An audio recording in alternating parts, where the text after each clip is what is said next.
ভাইয়া কেমন আছেন? এই তো ভালোই। তুমি কেমন আছো? এই তো ভালোই। ভাইয়া আপনি যদি কিছু মনে না করেন তাহলে কি আপনাকে একটা প্রশ্ন করতে পারি?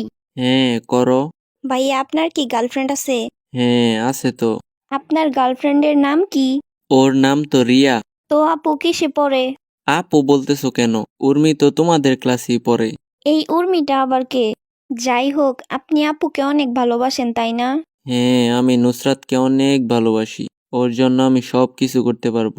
ভাইয়া আমি আপনার কথায় কিছুই বুঝতেছি না। না বোঝাটাই স্বাভাবিক। আমার কথা কেউ ভালো মতো বুঝতে পারে না। সুমাইয়ার সাথে এত বছরের সম্পর্ক, সেও আমার কথা ভালো মতো বুঝতে পারে না। তো তুমি কিভাবে বুঝবা? ভাইয়া আপনি এতজনের নাম নিচ্ছেন কেন? আপনার গার্লফ্রেন্ড আসলে কয়জন? আমার গার্লফ্রেন্ড শুধু একটাই, আর তার নাম হচ্ছে আদিবা। তাহলে রিয়া, উর্মি, নুসরাত, সুমাইয়া এরা সবাই কে?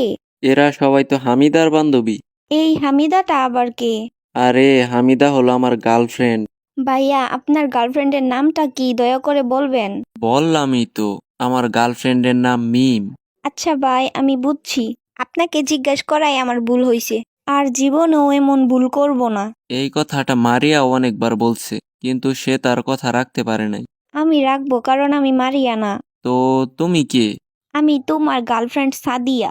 Astaghfirullah. Astaghfirullah.